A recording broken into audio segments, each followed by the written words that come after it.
দাজ্জালকে চিনার উপায় কি? কিয়ামতের বড় আলামতের ভিতরে অন্যতম আরেকটি আলামত হলো মাসিহুদ দাজ্জাল। মাসিহ মানে হলো তার চেহারা একটা অন্ধ হবে। নবীজি হাদিসের ভিতরে বলেছেন বাম চোখটা অন্ধ হবে, আরেক রিওয়ায়াতে এসেছে ডান চোখ অন্ধ হবে। তার চোখের চামড়ার উপর থেকে পুটলিটা চোখের সামনে আসবে, আর কপালে লেখা থাকবে কাফারা, কাফের লেখা থাকবে। তার এক হাতে থাকবে বিশাল তার বানানো জান্নাত, আরেক হাতে তার বানানো জাহান্নাম। মূলত এটা আল্লাহর তৈরি জান্নাত, জাহান্নাম নয়। যারা জান্নাতি, তার বানানো জান্নাতি যারা জাপিয়ে পড়বে তার প্রতারণায় মত্ত হয়ে, তারাই বেঈমান হয়ে তখন আবার মৃত্যুবরণ করবে। আর তার তৈরি আগুনে যারা নিক্ষেপ করবে, রব্বুল আলামিনের নবীজি জানায় দিলেন আগুনে পড়তে দেরি হবে, আমার তৈরি জান্নাতে আসতে সেকেন্ডও দেরি হবে না। সুবহানাল্লাহ। দাজ্জাল শব্দের শাব্দিক অর্থ হলো মিথ্যাবাদী, প্রতারক। দাজ্জালের অর্থ এটা। এই জন্য আমরা অনেকে গালি দেয় দাজ্জাল বলে, আছে না নাই? আরো জোরে বলেন, আছে না নাই? এই সবচাইতে পৃথিবীর সবচাইতে নিকৃষ্ট মিথ্যাবাদীর নাম হলো মাসিহুদ দাজ্জাল।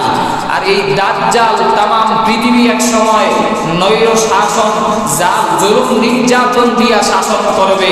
এটা শাসন নয়, এটা শোষণ করবে।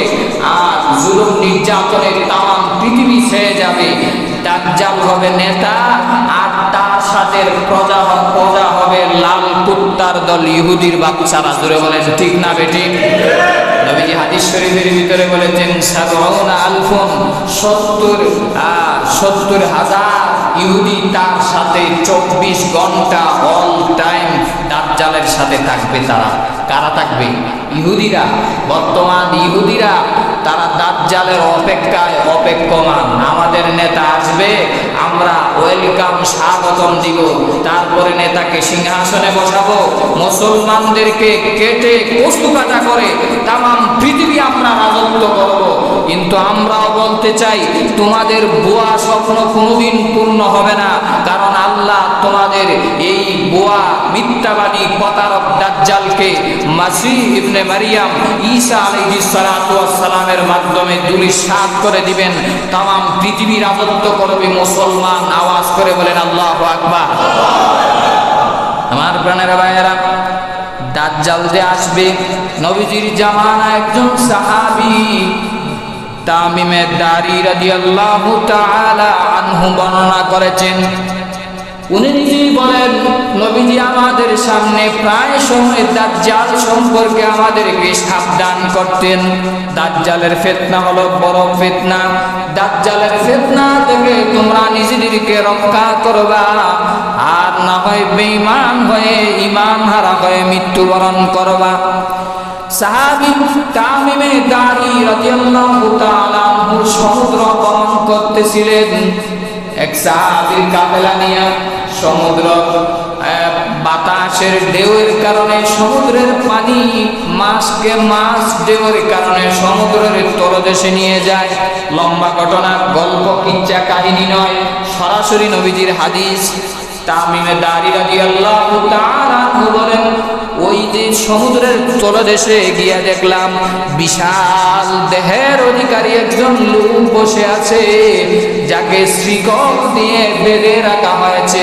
গল্প বলতেছি, নবীজির সরাসরি হাদিস, সাহাবী বর্ণনা করতেছেন। তামিমে দারি রাদিয়াল্লাহু তাআলা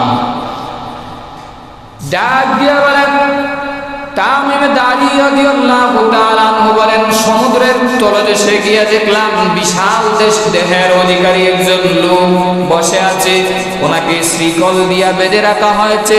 চোখগুলা অগ্নিলোকার মতো আগুন যেন টপ টপ করতেছে বাহির হওয়ার জন্য। চেহারা এত বিশ্রী, এত কুৎসি। তামিমে দারি বলেন, আমরা আমাদের সাথী ভাইয়েরা এরকম ভয়ঙ্কর আকৃতির কোন লোক আমরা এটি পূর্বে কখনো দেখি নাই। শুধু তাই নয়, তামিমে দারি আমাকে প্রশ্ন করলেন, আপনি কে?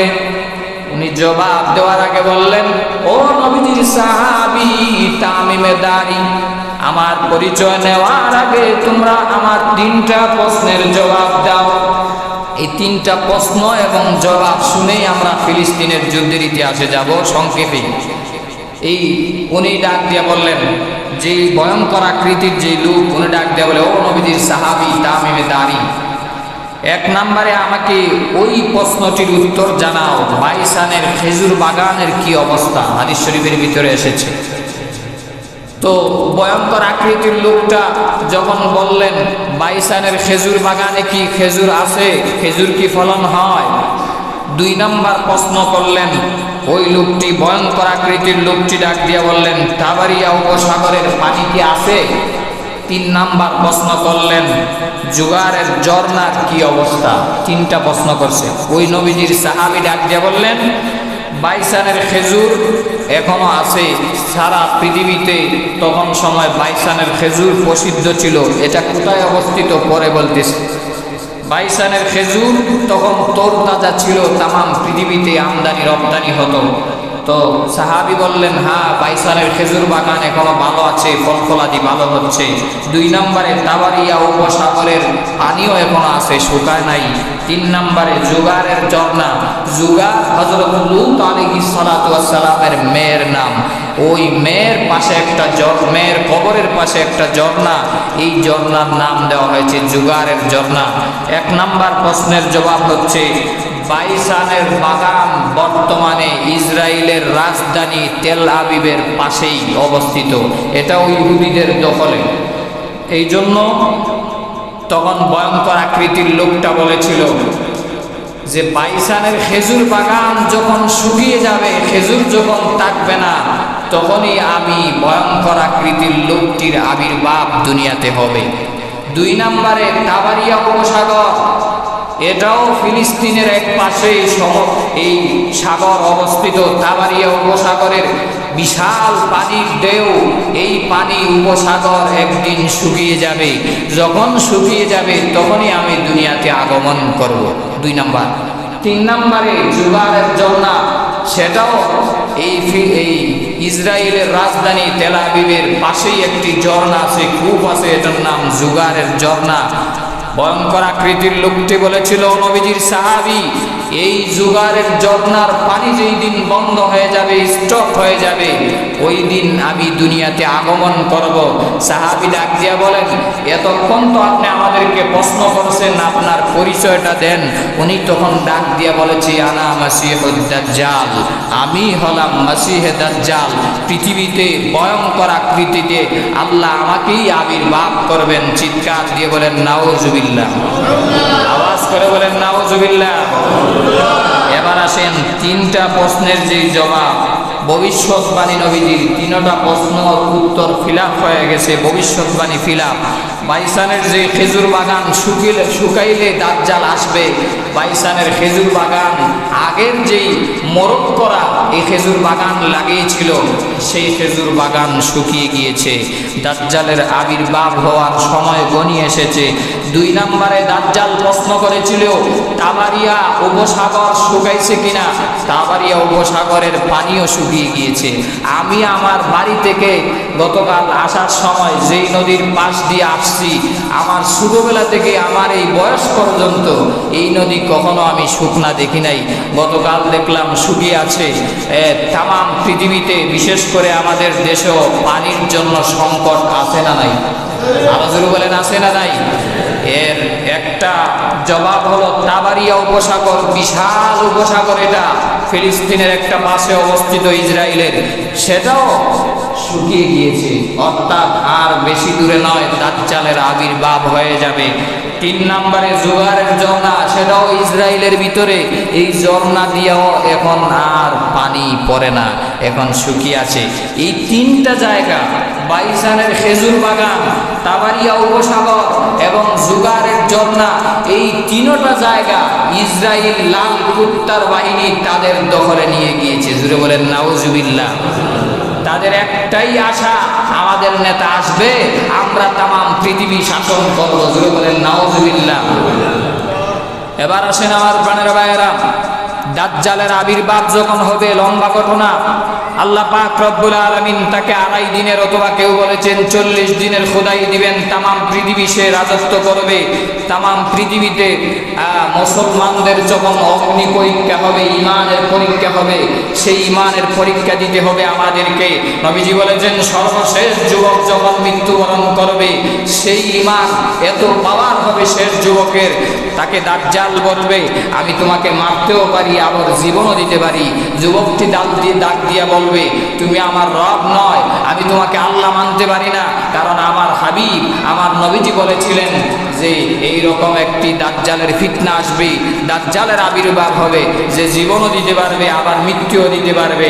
আপনি জীবন জীবিত থেকে মৃত করতে পারবেন, তথাপিও আমার থেকে ঈমানকে কেড়ে নিতে পারবেন না। জোরে বলেন আল্লাহু আকবার।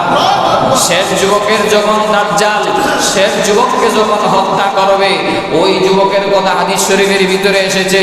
রাসূল বলেছেন শেষ যুবককে দাজ্জাল সাথে সাথে কতল করে ফেলবে, 7 টুকরা করবে। উপস্থিত লোকদেরকে ডাক দিয়া বলবে হ্যাঁ উপস্থিত লোকেরা, তোমরা ভালো করে জানো আমি আল্লাহ, আমি রব। এই যে তাকে জীবন থেকে আমি মৃত্যু দিলাম, এবং 7 টুকরা থেকে আবারও আমি তাকে জীবন দান করব। মানুষ যাদের ঈমান দুর্বল, যাদের ট্যাবলেট খাওয়ান না ঈমান, যাদের মুনাফিকি, যাদের ঈমানের ভিতরে ত্রুটি রয়েছে, যাদের ভিতরে নামাজ নাই, রোজা নাই, সুদ ঘুষ যাদের ভিতরে রয়েছে, তারাই সেই দিন দাজ্জালকে খোদা মানবে, রব মানবে, নিজের ঈমান সেকেন্ডের ভিতরে ধূলিসাৎ করে দিবে। জোরে বলেন নাউজুবিল্লাহ। এই যুবক যখন জীবিত হয়ে যাবে, অনেকেই ঈমান হারা হয়ে যাবে। যুবককে ডাক দিয়া বলবে তুমি কি আমাকে রব মানো না? দেখছো না আমি তোমাকে জীবন দিলাম, আবার মৃত্যু দিলাম, আবার জীবন দিলাম। তাহলে তোমার মা বাবাকে আমি এই মুহূর্তে উপস্থিত করব। যদিও কবর থেকে মা বাবাকে উপস্থিত করতে পারবে না, কিন্তু শয়তানের সাহায্য নিয়ে শয়তানের আকৃতিতে তার মা বাবার সুরত ধরবে। তখন সময় যুবকটি ডাক দিয়া বলবে আমার নবীজিও বলেছেন যে মা বাবার সুরতেও আপনি ধোঁকা দিবেন। এই জন্য মৃত্যুর সময়ও শয়তান মা বাবার সুরতে ধোঁকা দেয়, দাজ্জালও ধোঁকা দিবে। মা বাবার সুরতে যখন ধোঁকা দিবে, উপস্থিত করবে মা বাবাকে, যুবকটি ডাক দিয়া বলবে তারপরেও আমি ঈমান হারা হব না। এটা আমার মা বাবা নয়, এটা আপনার বানানো শয়তানি 2 জন লোককে এখানে দাঁড় করাইছেন। তারপরে এই লোককে আবারও কতল করবে। এইভাবে 1 বার 2 বার 3 বার হাদিস শরীফের ভিতরে এসেছে। আবার অন্য রাওয়ায়াতে এসেছে 7 বার কতল করার পরে 7 নাম্বার বার দাজ্জাল যখন গলায় ছুরি লাগাবে, আল্লাহ গলাকে তামা বানায় দিবেন। চিৎকার দিয়ে বলেন আল্লাহু আকবার। ছুরি লাগাইলেও কাজ হবে না। আল্লাহ তামাম পৃথিবীতে তখন এই দাজ্জালের জুলুম নির্যাতন সব বন্ধ করে দিবেন। ইমাম মাহদির আগমন হবে।